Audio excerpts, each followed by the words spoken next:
바세린은 오래전부터 만능 보습제라는 이름으로 사랑을 받아왔습니다. 약국이나 마트 어디에서나 손쉽게 구할 수 있고 가격도 부담이 없으니 많은 분들이 안전하다, 누구나 쓸 수 있다고 생각하시죠. 하지만 정말 그럴까요? 모든 피부 타입에, 모든 상황에 다 맞을까요? 실제로 피부과에서 만난 환자 중에는 바세린을 잘못 사용해 오히려 피부 트러블이 심해진 경우도 적지 않았습니다.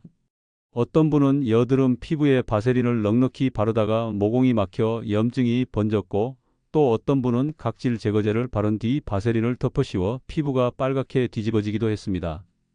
여러분은 혹시 이런 경험 없으신가요? 처음엔 좋아 보였는데 시간이 지날수록 오히려 더 건조하거나 트러블이 심해진 적, 그렇다면 왜 이런 차이가 생기는 걸까요? 오늘 영상에서는 바세린의 기본 성분과 특성을 먼저 살펴보고 피부 타입에 따라 어떻게 조합하면 좋은지, 또 반드시 피해야 할 조합은 무엇인지 차근차근 말씀드리겠습니다. 끝까지 보신다면 여러분이 가진 화장품 루틴 안에서 바세린을 가장 안전하고 효과적으로 활용할 수 있는 방법을 알게 되실 거예요. 바세린의 성분은 사실 단순합니다. 100% 미네랄 오일에서 정제된 석유계 연고로 피부 위에 얇은 막을 씌워 수분이 날아가지 않게 막아주는 폐쇄성 보습제입니다. 이 말은 곧 바세린 자체가 피부에 수분을 공급하거나 영향을 주는 게 아니라 이미 피부 속에 있는 수분이 빠져나가지 못하게 잠금장치 역할을 한다는 뜻이죠. 그래서 건조한 겨울철에 보습제를 먼저 바른 뒤 그 위에 바세린을 덧발라주면 훨씬 효과적입니다. 하지만 이 특성이 모든 사람에게 똑같이 좋은 결과를 주는 건 아닙니다. 지성 피부에 바세린을 과하게 쓰면 오히려 피지가 배출되지 못하고 모공 속에 갇혀 트러블을 일으킬 수 있습니다. 또 민감 피부의 경우에는 바세린 자체는 순하지만 그 아래 어떤 성분을 바르는지에 따라 피부 반응이 크게 달라지기도 합니다. 바세린을 제대로 활용하려면 가장 먼저 알아야 할 것이 바로 내 피부 타입입니다. 같은 제품이라도 어떤 피부에 어떻게 쓰느냐에 따라 결과는 완전히 달라질 수 있기 때문입니다. 먼저 건성 피부를 가진 분들입니다. 건조함으로 고생하시는 분들은 피부가 늘 당기고 세안 후에는 하얗게 각질이 일어나기도 하죠. 이런 경우 바세린은 든든한 보습막이 되어줄 수 있습니다. 하지만 주의할 점이 있습니다. 바세린은 수분을 공급하는 성분이 아니기 때문에 반드시 히알루론산이나 글리세린, 세라마이드 같은 수분지질 보충 성분을 먼저 발라주고 그 위에 바세린을 덧발라야 합니다. 그래야 피부 속에 들어간 수분이 날아가지 않고 오래 유지됩니다. 겨울철 아침 세안 후나 자기 전 루틴에서 특히 효과적입니다.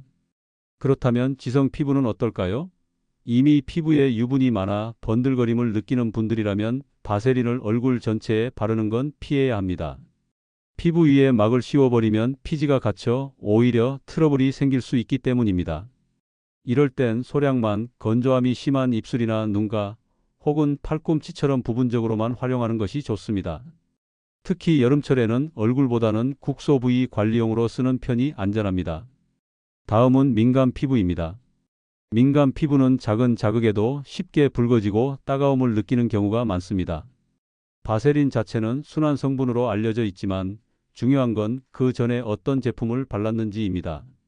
예를 들어 판테놀이나 알란토인, 알로에 같은 진정 성분을 먼저 바르고 그 위에 바세린으로 막을 씌워주면 외부 자극으로부터 피부를 보호하는 데 큰 도움이 됩니다.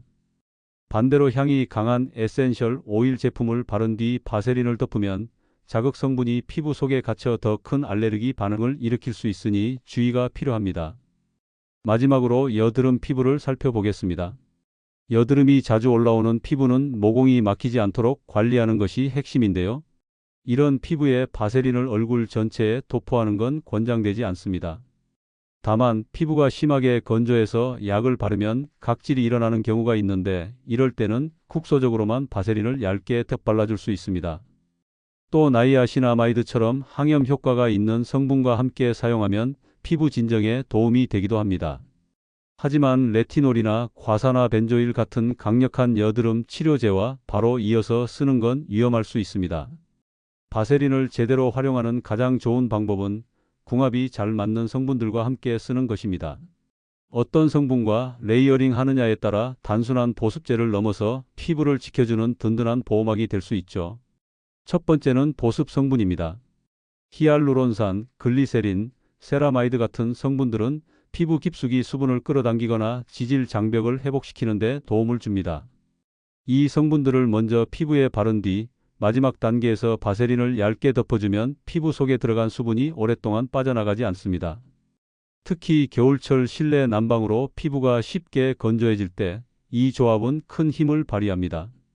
예를 들어 세안 후 히알루론산 에센스를 발라 수분을 채워주고 크림을 바른 뒤 마지막에 바세린을 얇게 덮어주는 방식입니다. 이때 중요한 건 두껍게 바르는 것이 아니라 얇게 막을 씌운다는 개념으로 접근하는 겁니다. 두 번째는 진정 성분입니다. 민감하거나 쉽게 붉어지는 피부라면 판테놀, 알란토인, 알로에, 베라 같은 진정제를 먼저 사용해 주세요. 이 성분들은 피부 염증을 가라앉히고 손상된 피부를 회복시키는 역할을 합니다. 그 위에 바세린을 덮어주면 외부 자극으로부터 피부를 더 철저하게 차단할 수 있습니다. 예를 들어 햇볕에 살짝 화상을 입은 뒤 알로에 젤로 진정시킨 후 얇게 바세린을 발라주면 수분 증발을 막아 회복 속도를 높여줄 수 있습니다. 세 번째는 항산화 성분입니다. 비타민 E, 녹차 추출물, 레스베라트롤 같은 항산화제는 피부 노화를 늦추고 손상을 막는 데 도움을 줍니다. 그런데 이 성분들은 공기 중 산화에 약하다는 단점이 있습니다. 이럴 때 바세린을 덧발라주면 마치 보호 뚜껑을 씌우는 것처럼 산화로부터 성분을 더 오래 지켜낼 수 있습니다. 실제로 비타민이 크림과 바세린을 함께 쓰면 피부가 훨씬 오랫동안 촉촉하고 건강하게 유지되는 효과가 있습니다.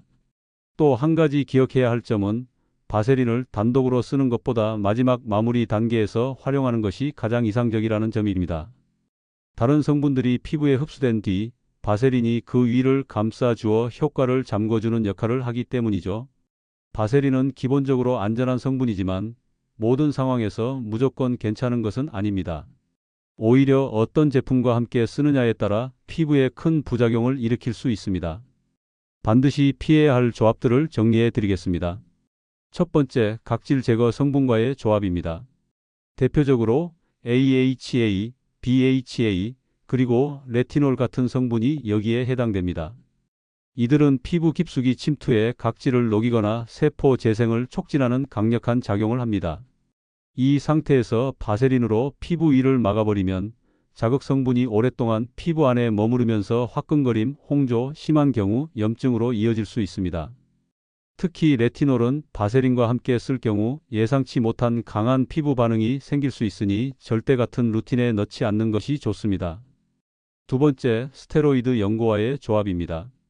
피부과에서 염증이나 습진 치료 목적으로 종종 스테로이드 성분이 들어간 연고를 처방받을 수 있습니다. 문제는 이 연고 위에 바세린을 덮어 바르면 약효가 과도하게 흡수될 수 있다는 점입니다. 단기적으로는 효과가 빨리 나타나는 것 같지만 장기적으로는 부작용이 심해질 수 있습니다.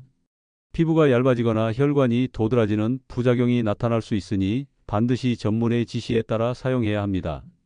세 번째, 향료나 에센셜 오일과의 조합입니다.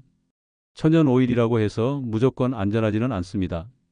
향을 가진 성분들은 자극이나 알레르기 반응을 일으킬 수 있는데 바세린이 이를 피부 안에 가둬버리면 자극이 배가 됩니다. 특히 민감 피부나 알레르기 체질이라면 이런 조합은 큰 위험이 될 수 있습니다. 실제로 아로마 오일을 바른 뒤 바세린을 덮었다가 피부가 붉게 달아오르고 가려움증을 호소하는 사례가 적지 않습니다. 마지막으로 잘못된 생활 습관 속에서의 바세린 사용도 주의해야 합니다. 예를 들어 피부에 땀이 많이 나는 상황에서 두껍게 바세린을 바르면 오히려 피부가 숨을 쉬지 못해 뾰루지나 땀띠가 생길 수 있습니다. 또 세안을 충분히 하지 않고 바세린을 반복적으로 덧바르면 노폐물이 쌓여 피부 트러블을 악화시킬 수 있습니다. 결국 핵심은 바세린은 마지막 보호막으로만 쓰는 것이지 모든 상황에 만능으로 덮어 씌우는 용도는 아니라는 점입니다. 이제 실제 생활 속에서 바세린을 어떻게 활용하면 좋은지 몇 가지 예시를 들어드리겠습니다. 먼저 겨울철 루틴입니다. 건조한 계절에는 세안 후 수분 에센스나 크림으로 피부에 충분히 수분을 공급해 주세요. 그 위에 바세린을 얇게 덮어주면 피부 속 수분이 증발하지 않고 오래 유지됩니다. 특히 밤에 자기 전 이렇게 케어하면 아침에 일어났을 때 얼굴이 당김없이 촉촉하게 유지되는 것을 느끼실 수 있습니다. 둘째, 여름철 루틴입니다. 여름은 덥고 습해 피부에 유분이 쉽게 쌓이죠. 이럴 땐 얼굴 전체에 바세린을 바르는 것보다 입술이나 팔꿈치, 뒤꿈치처럼 유난히 건조한 국소 부위에만 사용하는 것이 좋습니다. 특히 여름철 샌들을 자주 신는 분들은 뒤꿈치 갈라짐 예방에 큰 효과를 보실 수 있습니다. 셋째, 여드름 피부 관리입니다. 여드름 치료제를 쓰다 보면 피부가 건조하고 각질이 심하게 일어날 때가 있습니다. 이럴 때는 여드름 부위를 피해서 건조한 볼이나 턱선 같은 곳에만 바세린을 소량 발라주면 도움이 됩니다. 단, 말씀드렸듯이 레티놀이나 과산화 벤조일 같은 강한 치료제 위에는 바세린을 바로 덮지 않는 것이 원칙입니다. 넷째, 피부 회복을 돕는 경우입니다. 예를 들어 손등에 작은 상처나 긁힘이 생겼을 때 바세린을 얇게 발라두면 피부가 더 빨리 회복되기도 합니다. 또 아이들 겨울철 볼이 터서 따가워할 때 바세린을 소량 덧발라주면 외부 바람으로부터 피부를 보호할 수 있습니다.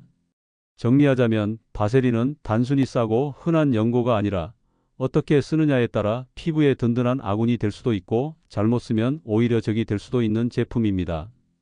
핵심은 내 피부 타입을 정확히 알고 올바른 성분과 함께 쓰는 것이죠. 여러분은 바세린을 어떻게 사용해 오셨나요? 혹시 오늘 말씀드린 잘못된 조합을 경험해 보신 적 있으신가요? 댓글로 경험을 나눠주시면 다른 분들에게도 큰 도움이 될 거예요. 그리고 이 영상을 통해 이렇게 쓰면 더 안전하고 효과적이구나라는 깨달음을 얻으셨다면 좋아요와 구독도 부탁드립니다. 앞으로도 여러분의 피부 건강에 꼭 필요한 정보를 꾸준히 전해드리겠습니다.